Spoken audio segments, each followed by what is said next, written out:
Salutations mesdames et messieurs, soyez les bienvenus à cette réunion, prenez place autour de la table de pierre. Pour cette rentrée automnale, je vous propose d'évoquer un personnage mystérieux présent uniquement dans la chronique Le Fauteuil d'Argent. Il s'agit de la terrible dame à la robe verte. Avant tout, je préfère vous prévenir, chers amis, la vidéo contient un spoil intégral de la chronique. Du coup, si vous avez pour projet de lire Le Fauteuil d'Argent, je vous suggère de revenir plus tard écouter cette vidéo. La Dame en Vert partage avec le singe Shift, antagoniste de la dernière chronique, une caractéristique. Elle répand le malheur par la manipulation mentale en exploitant les faiblesses de ses adversaires.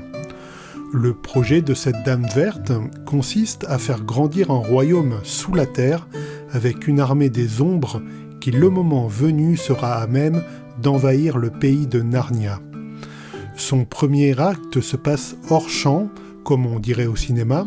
Il s'agit du meurtre de la reine de Narnia, épouse du roi Caspian, que le grand navigateur a rencontré lors de son périple, raconté dans la chronique L'Odyssée du passeur d'aurore. Les héros Gilles et Eustache, ainsi qu'un attachant touille-marée du nom de Puddlegum, rencontrent pour la première fois la Dame en Vert alors qu'elle chevauche en compagnie d'un mystérieux chevalier qui ne daigne pas lever sa visière et qui n'est donc pas identifiable. Voici la description qu'en fait la chronique. Le temps qu'ils aient quitté le pont et fait quelques pas sur l'herbe, les deux étrangers étaient tout près. L'un d'eux était un chevalier revêtu d'une armure, la visière du aume baissée. Son armure, comme son cheval, était noire et il n'y avait aucune devise sur son bouclier, aucune bannière à la pointe de sa lance.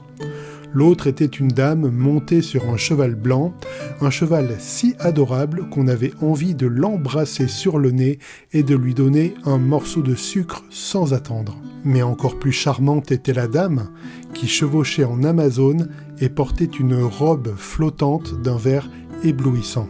Cette description flamboyante de la dame à la robe verte me fait penser à un verset qu'on trouve dans la Bible, plus précisément dans le Nouveau Testament.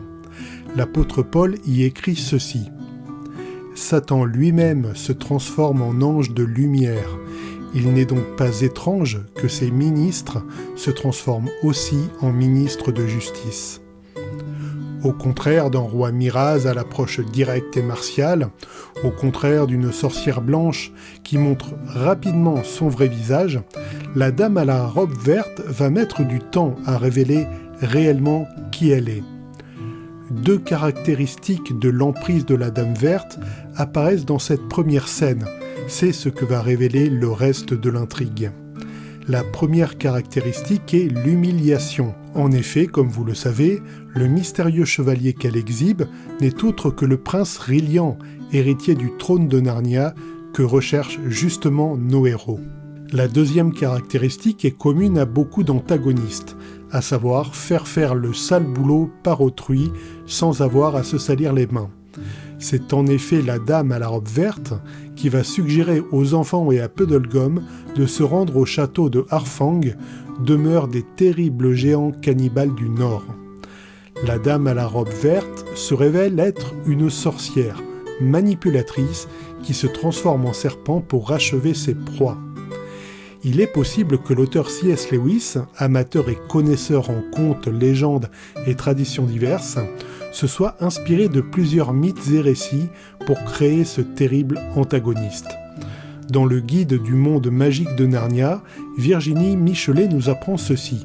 Jack, c'est-à-dire C.S. Lewis, avait lu les contes des Mille et une nuits et notamment l'histoire de Sinbad le marin, dans laquelle il est question d'une femme serpent particulièrement monstrueuse.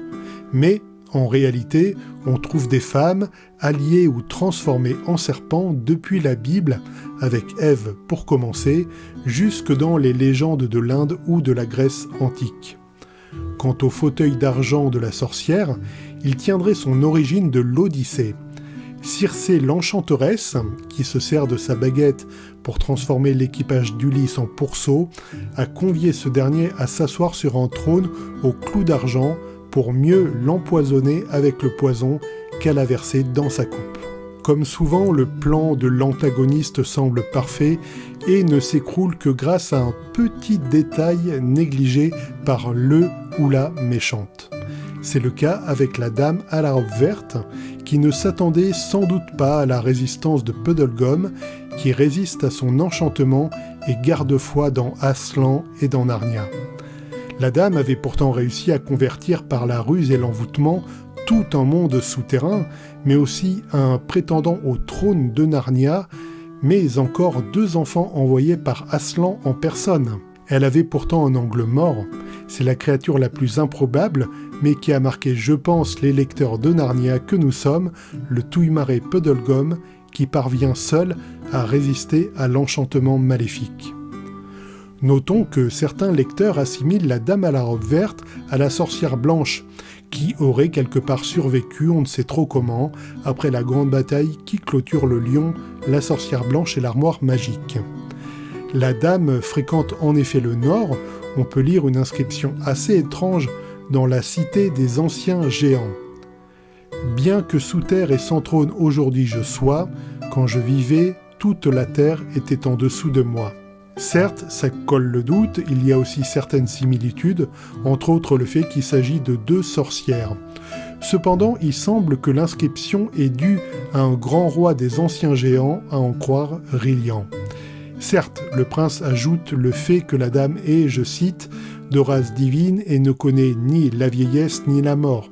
Cependant, il faut garder à l'esprit qu'il prononce ces mots alors qu'il est encore sous emprise de l'envoûtement, donc le lecteur n'est pas contraint d'y porter du crédit. Je ne vais pas m'étendre trop sur le sujet, il y a eu beaucoup de théories.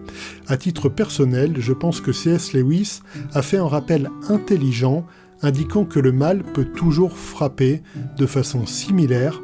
En revanche, je pense que la sorcière blanche et la dame à la robe verte sont 2 personnages distincts. N'hésitez pas à faire part de vos théories dans les commentaires afin d'enrichir le débat. Si vous avez apprécié cette vidéo et que vous aimez le monde de Narnia, n'hésitez pas à vous abonner à cette chaîne, l'espace commentaire est aussi à votre disposition. Pour vous rafraîchir la mémoire sur la sorcière blanche, autre antagoniste marquant des chroniques de Narnia, n'hésitez pas à visionner la vidéo qui va s'afficher sur l'écran de fin. Chers amis, je constate que le soleil est déjà bas sur l'horizon. C'est la fin de notre réunion, je vous invite à quitter la table de pierre et à reprendre le cours de votre vie. Soyez certains d'une chose, on se reverra, Narnia n'en a pas fini avec vous.